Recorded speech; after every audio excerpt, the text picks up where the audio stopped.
तो hello guys, इस video में हम कवर करेंगे रिक्वायरमेंट इंजीनियरिंग। इससे पहले हम एसआरएस कवर कर चुके हैं। अगर आपने नहीं देखी है वो वीडियो तो आप इधर आई बटन आ रहा होगा, उस पर क्लिक करके देख सकते हो। तो शुरू करते हैं।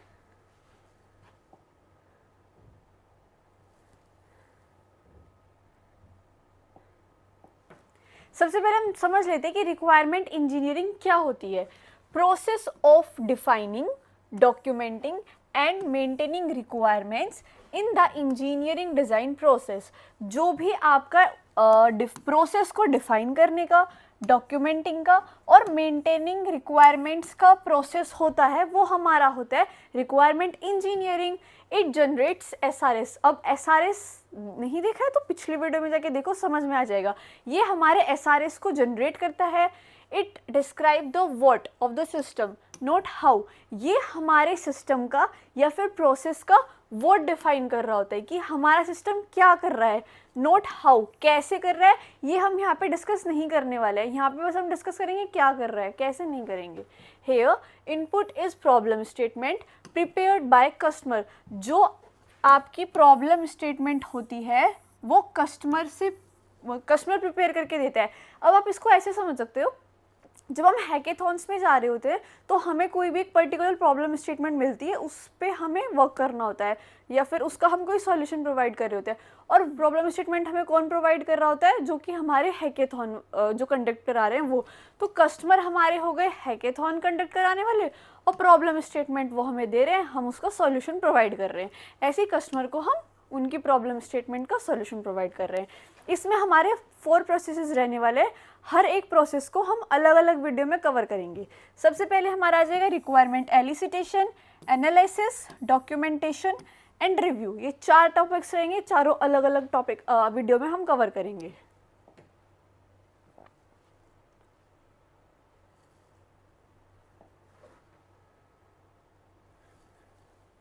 अब एक बार हम इसको डायग्राम की हेल्प से समझ लेते हैं। सबसे पहले हमारे पास प्रॉब्लम स्टेटमेंट आई, जो कि हमें इस यूज़र ने, कस्टमर ने, या कुछ भी कह सकते हो, इस पर्सन ने हमें अपनी प्रॉब्लम स्टेटमेंट दी।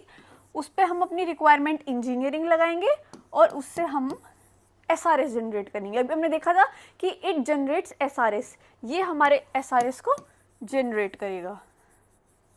ठीक है। अब रिक्वायरमेंट इंजीनियरिंग में हमारे 4 प्रोसेसेस रहने वाले हैं। सबसे पहले requirement elicitation, requirement analysis, documentation and review. ये 4 प्रोसेस कंप्लीट होंगे और फिर इस बंदे की जो भी प्रॉब्लम स्टेटमेंट थी उसका एसआरएस बन के रेडी, और उसके हम सॉल्यूशन पे काम कर रहे होंगे, हमारा सॉल्यूशन बन जाएगा। सिंपल। अब सबसे पहले हम देखते हैं रिक्वायरमेंट एलिसिटेशन क्या होता है। एक बार एलिसिटेशन का मतलब समझो, पूरे सब कुछ समझ में आ जाएगा। एलिसिटेशन मतलब गैदरिंग, तो रिक्वायरमेंट एलिसिटेशन मतलब requirement gathering in very simple language. एक बार हम इसको थोड़ा फॉर्मल लैंग्वेज में देख लेते हैं। Requirement elicitation means gathering and discovering the needs, expectations and constraints of user and stakeholders for a system, software और प्रोजेक्ट। अब यहाँ पे एक वर्ड आया स्टेक होल्डर, ये हम पहले डिस्कस कर चुके, जो कि प्रोजेक्ट या प्रोडक्ट से डायरेक्टली और इनडायरेक्टली कनेक्टेड रहेंगे। ठीक है, ये वो हमारे स्टेक होल्डर्स हो जाते हैं। अब रिक्वायरमेंट एलिसिटेशन में क्या होता है, हम गैदर करते हैं, डिस्कवर करते हैं नीड्स को, एक्सपेक्टेशंस को, कॉन्स्ट्रेंट्स को of user and stakeholder both for a system, software और प्रोजेक्ट। ये हमारा हो जाएगा रिक्वायरमेंट एलिसिटेशन। अब रिक्वायरमेंट इज आइडेंटिफाइड। अब रिक्वायरमेंट किस तरह से आइडेंटिफाई होगी? With the help of customer existing system process. अब जो भी हमारी रिक्वायरमेंट है उसको हम 2 तरीके से गैदर कर रहे होंगे। सबसे पहले with the help of customer, हम कस्टमर से पूछेंगे कि तुम्हारी क्या क्या नीड्स हैं, क्या क्या तुम्हारी रिक्वायरमेंट्स हैं, और उस पर वर्क करेंगे। जैसे अभी हमने पीछे पढ़ा कि प्रॉब्लम स्टेटमेंट हमें कस्टमर देगा और उस पर हम काम कर रहे होंगे। तो रिक्वायरमेंट कस्टमर से लेंगे, और दूसरी हम देखेंगे जो हमारा एग्जिस्टिंग सिस्टम है, उस प्रॉब्लम का सॉल्यूशन जो एग्जिस्टिंग है उसको हम देखेंगे, और उसमें हम कि इसने किस तरह से सॉल्व किया है, कैसे सॉल्व किया है, उसका अपडेटेड वर्जन हम निकाल देंगे। क्योंकि हमारे तो फ़ायदा ही होगा ना कि हमें पता लग जाए कि ठीक है ये है, इसमें हम और अच्छे से अपडेट करके बनाएंगे तो हम यूज़र हमारी एप्लीकेशन ज़्यादा यूज़ करेंगे। फिर here priority is given to customer, यहाँ पे पूरी प्रायोरिटी आपके कस्टमर को दी जाती है कि जो आपके कस्टमर को चाहिए आप उसको सॉल्यूशन दे रहे हैं। Simple, in simple words it is the process of finding out what people want the system to do before building it। इसका बहुत सिंपल सा मीनिंग ये है कि हम ये देख रहे होते हैं यहाँ पे कि जो भी हमारे कस्टमर हैं उनको क्या चाहिए, उनकी नीड्स क्या है, उनकी रिक्वायरमेंट्स क्या है बिफोर बिल्डिंग इट। ये नहीं कि आपने अपना पूरा प्रोडक्ट बना लिया और फिर आप देख रहे हो कि अच्छा कस्टमर की ये नीड है या कस्टमर की ये नीड है, नहीं। यहाँ पे बिफोर बिल्डिंग इट आप एक बार देख लेते हैं कि आपके कस्टमर को, आपके यूज़र की क्या रिक्वायरमेंट्स है। तो यहाँ इसीलिए जिससे कि ये हमारा प्रोडक्ट बनने के बाद हम ना सोचें, उसके पहले ही हम रिक्वायरमेंट को गैदर कर लेते हैं। बस सिंपल इसका यही मतलब है। अब एक बार हम इसके मेथड्स देख लेते हैं कि क्या क्या मेथड्स होते हैं रिक्वायरमेंट एलिसिटेशन के। सबसे पहले इंटरव्यू होगा, brainstorming, use case approach, QFD, fast. एक बार हम अब इनको डिटेल में एक एक करके देख लेते हैं। सबसे पहले हम देखते हैं इंटरव्यू क्या होता है। इंटरव्यू आपका वही होगा कि communication between anybody, between customer और ओनर, आप ये कह सकते हो बिटवीन स्टेक होल्डर्स, आपके जितने भी स्टेक होल्डर्स हैं उनके बीच की जो कम्युनिकेशन है उसमें हम उसको इंटरव्यू के जैसे समझ सकते हैं। अब ये आपके दो टाइप के होते हैं, या तो ओपन एंडेड होगा या स्ट्रक्चर्ड होगा। ओपन एंडेड में क्या होगा, context free and no preset agenda. वहाँ पे बस आप डिस्कस करने के लिए बैठ गए हो कि हाँ आपको आपके दिमाग में कोई भी प्रॉब्लम आई, आपने देखा कि ठीक है ये प्रॉब्लम है आपके यूज़र की और आप उससे बैठ के डिस्कस कर रहे हो।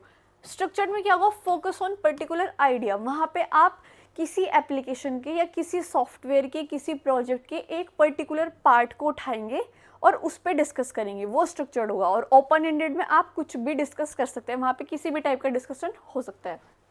अब ब्रेनस्टॉर्मिंग क्या होता है, ब्रेनस्टॉर्मिंग में वही होता है कि आपके ब्रेन को स्टॉर्म करना, आप जितने ज़्यादा आइडियाज़ और जितने ज़्यादा सॉल्यूशन निकाल सकते हैं वो निकालना with the help of discussion. ठीक है, select the main member and generate idea. यहाँ पे हम किसी एक पर्टिकुलर मेन मेंबर को सेलेक्ट करेंगे और आइडिया को जनरेट कर देंगे। ओपन टू ऑल आइडियाज़, यहाँ पे हम सब चीज़ के बारे में डिस्कस करने वाले हैं। कुछ भी ऐसा नहीं होने वाला कि नहीं कोई हमने एक पर्टिकुलर टॉपिक लिया और उस पर डिस्कस करेंगे, नहीं। यहाँ पे हम हर टॉपिक को और हर सॉल्यूशन को, हर प्रॉब्लम को अच्छे से डिस्कस करने वाले हैं, जिससे कि हम उसका एक परफेक्ट सॉल्यूशन निकाल सकें।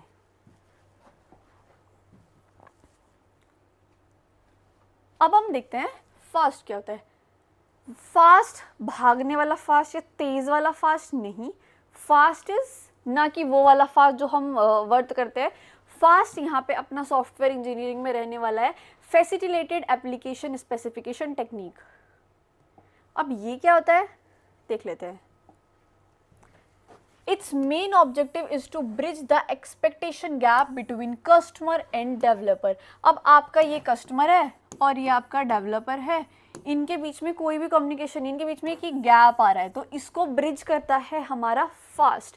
फास्ट कैसे ब्रिज करता है वो भी देखते हैं। We have to follow 3 steps in this method. अब किस तरह से कस्टमर और डेवलपर के बीच का जो गैप है उसको ब्रिज कर रहे होंगे with the help of these 3 steps. सबसे पहला स्टेप क्या होता है, here all stakeholders told to make list of object. एक रूम में आपके सारे स्टेक होल्डर्स बैठे होंगे। स्टेक होल्डर्स में हमने किस किस को देखा था, डायरेक्टली में हमने देखा था कि आपका product owner, tester, developer, maintenance team, और इनडायरेक्टली में हमने देखा था आपके इन्वेस्टर को, कस्टमर को, शेयर होल्डर को। तो ये सब क्या होंगे, अब ये नहीं आप सारे कस्टमर्स को लेके आ रहे हो कि भाई इतने सारे कस्टमर्स को आप कैसे लेके आओगे। किसी भी आप पर्टिकुलर एक बंदे को या किसी को भी जो आपको पता है कि हाँ ये यूज़ करने वाला है उसको लेके आएंगे। एक इमेजिन करो एक रूम है जिसमें आपके सारे स्टेक होल्डर्स बैठे हैं, वो क्या कर रहे हैं, डिस्कस कर रहे हैं। उनको बोला गया है एक लिस्ट बनाने के लिए ऑब्जेक्ट की। क्या लिस्ट बनाएंगे, उस लिस्ट में क्या क्या रहने वाला है वो हम देखते हैं।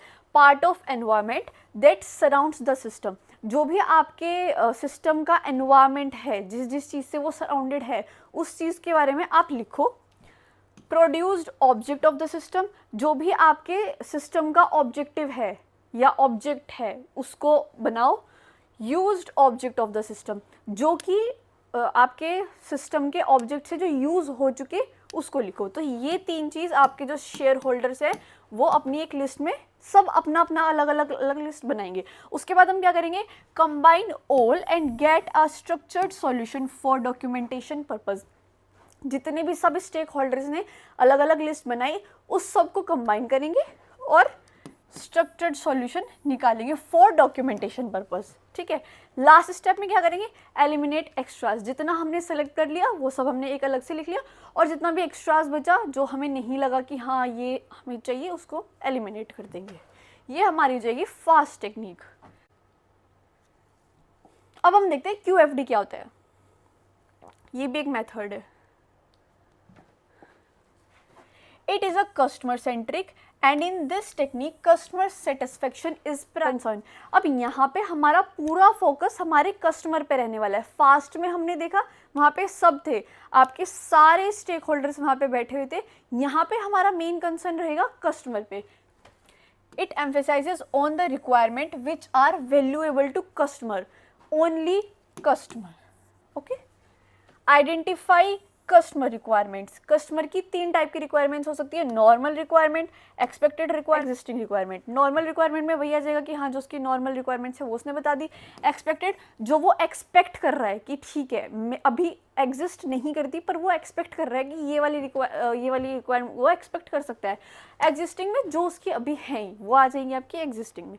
अब इसमें आपका एक HOQ होता है, ये हम डेवलप करते हैं। ये HOQ एक मैट्रिक्स होती है जो हम ऐसे बनाएंगे। ठीक है, यहाँ पे हम कस्टमर की रिक्वायरमेंट्स लिखेंगे, इधर हम टेक्निकल रिक्वायरमेंट्स लिखेंगे। कस्टमर रिक्वायरमेंट में जो जो कस्टमर की रिक्वायरमेंट्स है कि उसको ये वाले फीचर चाहिए, ये चाहिए, ये चाहिए, ये सब हमारी कस्टमर रिक्वायरमेंट में आ जाएगी। और टेक्निकल रिक्वायरमेंट में हमारी वो रिक्वायरमेंट्स आ जाएगी जो हमें उस सॉल्यूशन को बनाने के लिए नीड है, कि आपको प्रोग्रामिंग लैंग्वेज की नीड पड़ेगी, इतनी टीम चाहिए, इतना ये सब कुछ चाहिए, वो हो जाएगी आपकी टेक्निकल रिक्वायरमेंट्स जो कि आपके सॉफ्टवेयर को या सॉल्यूशन को बनाने की रिक्वायरमेंट्स है। इन दोनों को मिक्स करके हमारी बनती है रिलेशनशिप मैट्रिक्स, जो कि होता है हमारा सॉल्यूशन। इन दोनों को कंबाइन करेंगे और रिलेशनशिप मैट्रिक्स बनाएंगे जो होगा हमारा सॉल्यूशन। इसको हम बोलते हैं HOQ मैट्रिक्स। वही quality on the basis of customer with respect to technical requirements, solution of both is relationship matrix. Okay,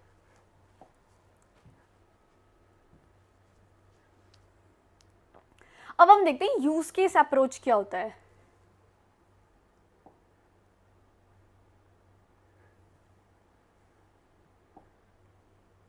use case approach आपका एग्जाम में ऐसे नहीं आएगा कि डिफाइन यूज केस अप्रोच और what ever.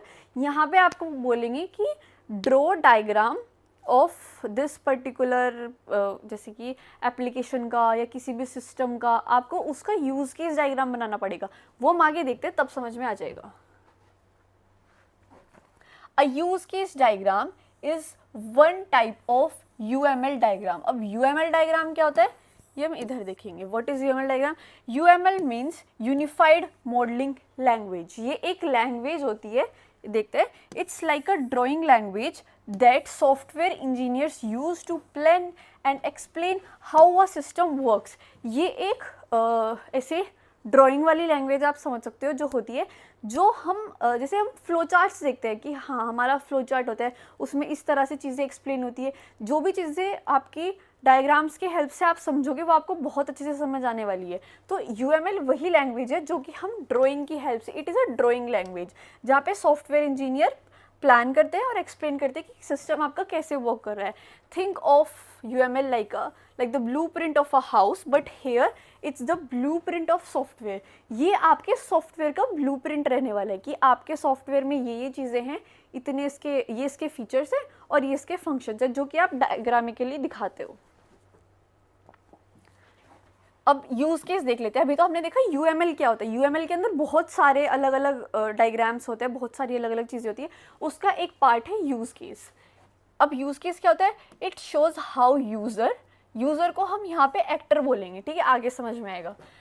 It shows how user interact with the system and what functions को हम बोलेंगे यूज केस। आपके पास 2 कीवर्ड्स रहेंगे, एक्टर और यूज केस। सब कुछ पूरा उन्हीं के अंडर में फ्रेम रहेगा।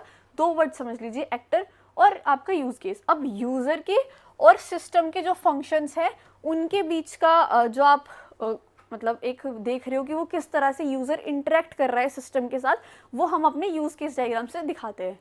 Hair behaviour of system is designed not structure. यहाँ पे हम आपके सॉफ्टवेयर का बिहेवियर दिखाएंगे कि वो किस तरह से काम कर रहा है और कैसे कैसे कर रहा है। स्ट्रक्चर हम यहाँ पे नहीं दिखाने वाला, हमारा फोकस रहेगा only behaviour of the system. अब हम देखते हैं इसके कंपोनेंट्स होते हैं और सिंबल होते हैं, वो देखते हैं।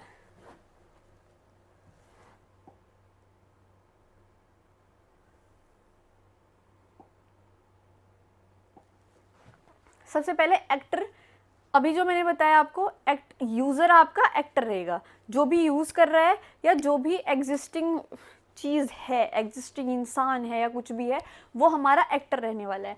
एक्टर को हम ऐसे बनाएंगे, ठीक है। यूज केस हम ओवल से डिजाइन सिंबल करेंगे। कनेक्टर कनेक्ट कर रहा होगा आपके एक्टर को और यूज केस को। उसके बाद जनरलाइजेशन में क्या होगा, जनरलाइजेशन इज, ये आपका एक एक्टर है और उसको आपने जनरलाइज कर दिया कि ये एक मेन है और इसके दो सब ग्रुप्स है या उसका जो अंदर सब डिविजन है। फ्रेम में हम क्या करेंगे, फ्रेम में हमारा एक फ्रेम रहेगा, एक्टर हमारा बाहर रहेगा, यूज केस अंदर रहेगा, कनेक्टर ऐसे कनेक्ट होगा, वो भी हम आगे देखते हैं। स्टीरियोटाइप क्या होगा, ये दो टाइप का होगा। सबसे पहले इंक्लूड और एक एक्सटेंड। इंक्लूड में हमारे रहेंगे इम्प्लिसिट फंक्शन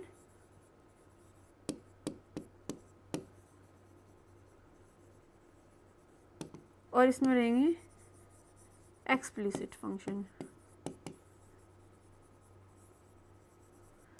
इंक्लूड में हम वो चीज़ें दिखाएंगे जो कि बहुत इंपॉर्टेंट है, जिनके बिना काम ही नहीं चलेगा, जो हर यूज़र को करना ही पड़ेगा। और एक्सटेंड में हम दिखाएंगे वो चीज़ें जो कि यूज़र कर भी सकता है और नहीं भी कर सकता है, वो आपके यूज़र पे डिपेंड करेगा और उसकी रिक्वायरमेंट पे डिपेंड करेगा। ठीक है, ये हमारे कंपोनेंट्स हो गए और ये उसके सिंबल हो गए। अब इन सब की हेल्प से ही हम अपना यूज केस डायग्राम बना रहे होंगे। सबसे पहले हम देख लेते हैं use case diagram of shopping application. अब जब मैं ये आपको यूज केस डायग्राम्स इसलिए बना के दिखा रही हूँ, आपने यूज केस समझ लिया क्या होता है, एक्टर्स होते हैं, ये होता है, वो होता है, लेकिन जब तक आप उसको अपनी रियल लाइफ में इम्प्लीमेंट नहीं करोगे आपको वो समझ में नहीं आने वाला। तो इट इज़ वेरी इंपॉर्टेंट कि आप उसको रियल लाइफ से इम्प्लीमेंट करो। अब सबसे पहले हम एक अपना फ्रेम बना लेंगे, जिस फ्रेम के अंदर हमारे सारे कंपोनेंट्स रहने वाले हैं। बाहर कौन होगा, सिर्फ एक्टर बाहर होगा और बाकी सब चीज़ें आपकी रहेंगी इस फ्रेम के अंदर। सबसे पहले हम ये देखते हैं, अब आपका शॉपिंग एप्लीकेशन है, तो जैसे हम एग्जांपल लें मिंत्रा का, अमेजन का, किसी भी एप्लीकेशन का हम एग्जांपल लेते हैं जो कि शॉपिंग है, ठीक है। उसमें सबसे पहले एक एडमिन रहेगा। एडमिन कौन होगा, जिसने आपकी वो एप्लीकेशन बनाई। अमेजन का एडमिन कोई है, वो मेंटेन कर रहा है। फिर और कौन होगा, फिर आएंगे हमारे कस्टमर जो कि हम हैं, जो हम परचेज करने के लिए, हमारा काम है परचेज करना। फिर परचेज किससे करेंगे, सेलर से। एक सेलर एक्टर हो गया जो कि वहाँ पे अपने एडमिन की एप्लीकेशन पे सेल कर रहा है और कस्टमर क्या कर रहा है, एडमिन की एप्लीकेशन से परचेज कर रहा है। ठीक है, अब ये बनाते हैं। सबसे पहले हमारा एक्टर हो गया कस्टमर,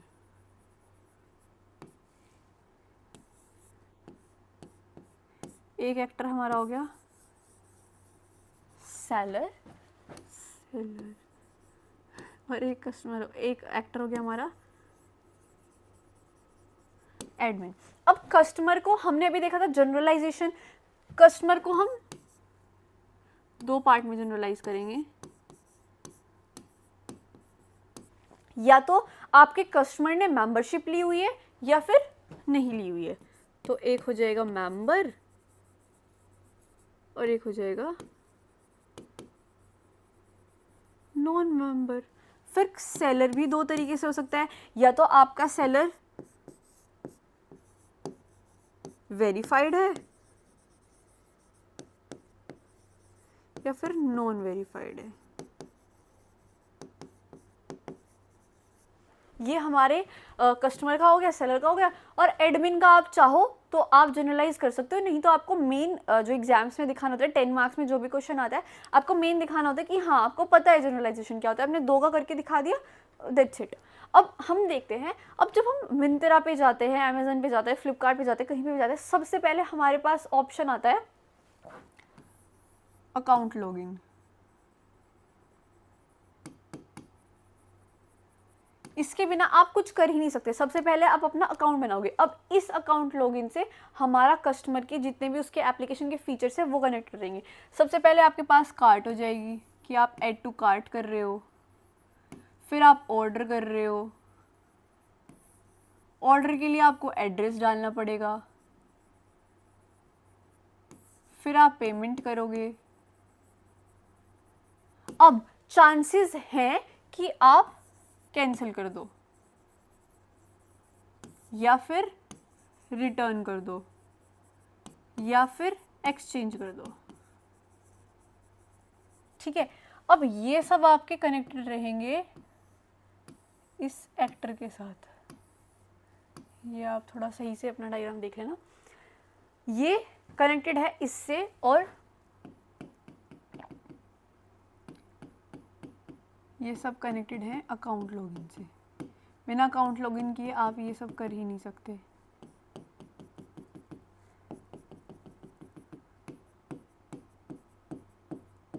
अब इसमें हमारे पास एक चीज और होती है, आपको कभी कभी डिस्काउंट भी मिलता है। Discount is dependent on order. अब ये सब बना ले, हमने एक चीज और देखी थी, इंटरनल और एक्सटेंड। इंटरनल में क्या हमने देखा था, जो कि बहुत ज़्यादा इंपॉर्टेंट है, जिनके बिना वो नहीं होगा। तो अगर आप शॉपिंग एप्लीकेशन पे आए हो तो कार्ट में तो आप जाओगे ही, तो वो आपका आ जाएगा इंटरनल। अब ऑर्डर भी करोगे इंटरनल, एड्रेस भी डालोगे इंटरनल, पेमेंट करनी पड़ेगी इंटरनल। अब कैंसिल, रिटर्न और एक्सचेंज हर कोई नहीं करता, जिसको नीड हो वो ही करता है, तो ये हमारी हो जाएगी एक्सटेंड।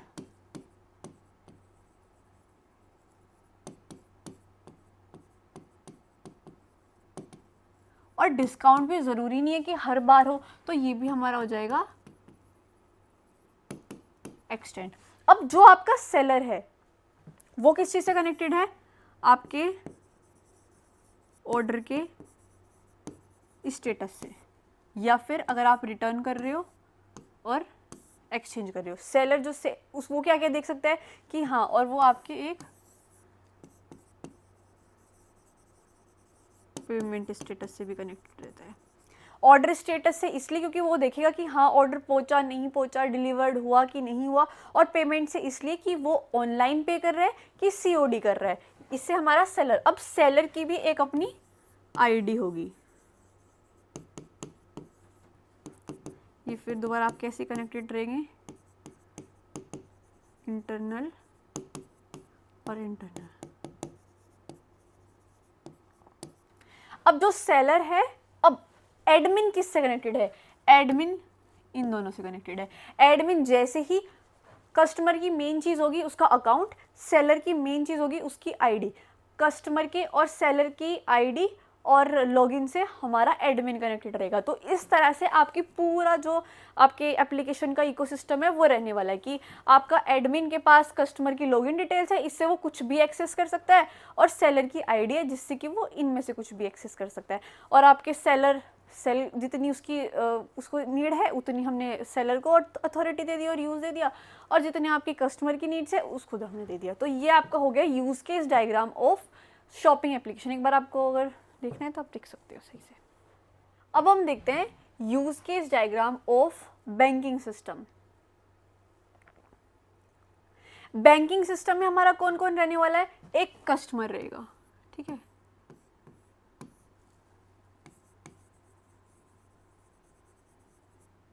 एक हमारा रहेगा कैशियर।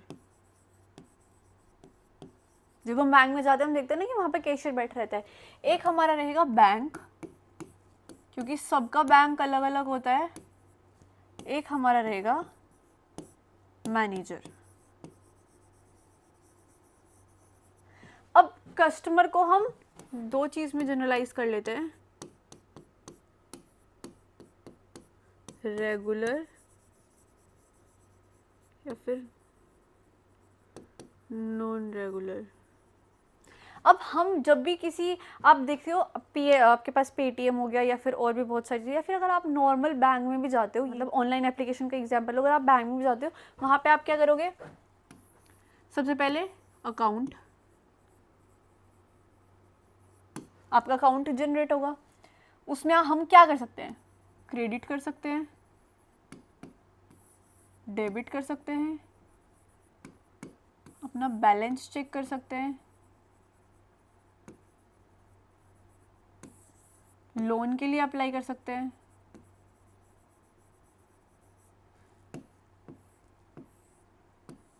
ठीक है, और आप अपने बिल्स को या फिर रिचार्ज कर सकते हो।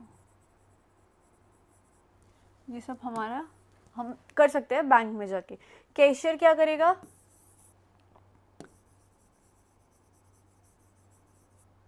ट्रांसफर कर सकता है आपके मतलब जितना भी पैसा इधर से उधर जाना है वो सब हमारा कैशियर मेंटेन करके चलता है।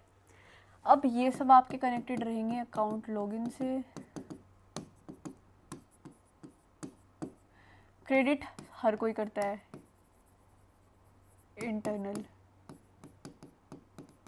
इंटरनल बैलेंस भी सभी चेक करते हैं,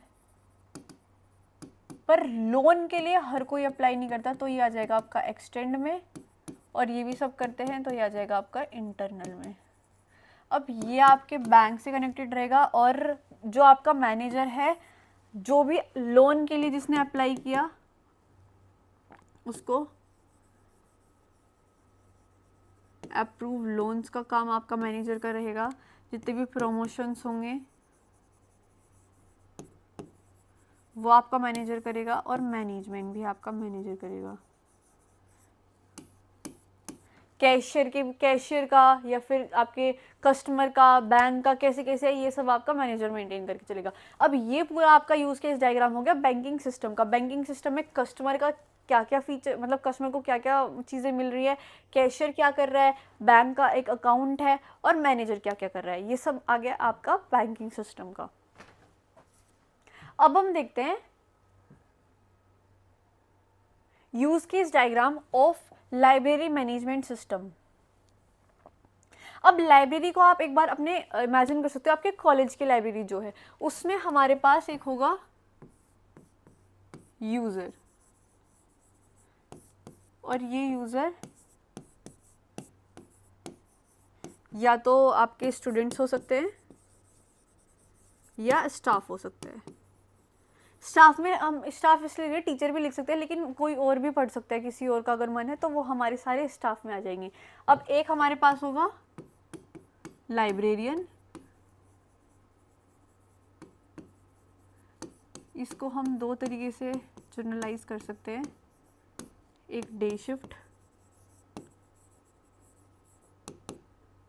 और एक इवनिंग शिफ्ट, और एक होगा library database.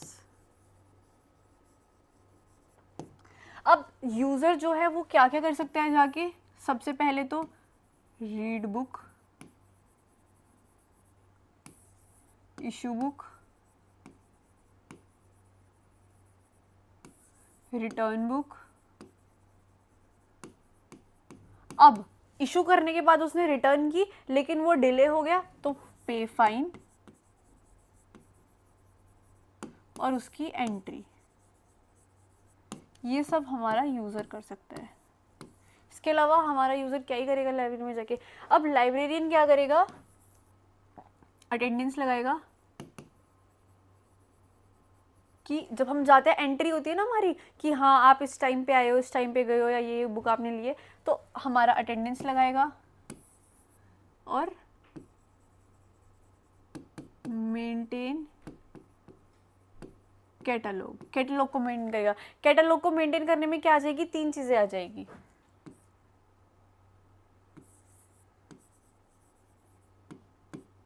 Edit book, delete book और ऐड बुक।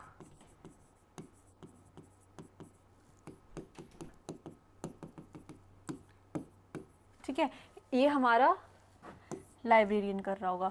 अब लाइब्रेरी डेटाबेस क्या करेगा, मेंटेन रिकॉर्ड ऑफ लाइब्रेरी। ये हमारा पूरा हो गया आपके लाइब्रेरी मैनेजमेंट सिस्टम का use case diagram. Use case I hope so कि आप सबको समझ में आ गया होगा। 3 एग्जाम्पल से हमने देख लिया, और अगर नहीं भी समझ में आया आप अपना और एग्जाम्पल्स लेके, रियल लाइफ एग्जाम्पल्स लेके, जैसे कि आप रेलवे सिस्टम का ले लो, किसी और चीज़ का ले लो, जैसे जोमेटो हो गया, स्विगी हो गया, इतनी सारी आपकी एप्लीकेशंस होती है, उन सब का आप यूज केस डायग्राम ले सकते हो। तो उससे आपको समझ में आएगा, आप अच्छे से रिलेट भी कर पाओगे और समझ भी पाओगे कैसे होता है। तो that's it for the video. अगली वीडियो में मिलते हैं नेक्स्ट टॉपिक के साथ। जय हिंद, जय भारत, वंदे मातरम।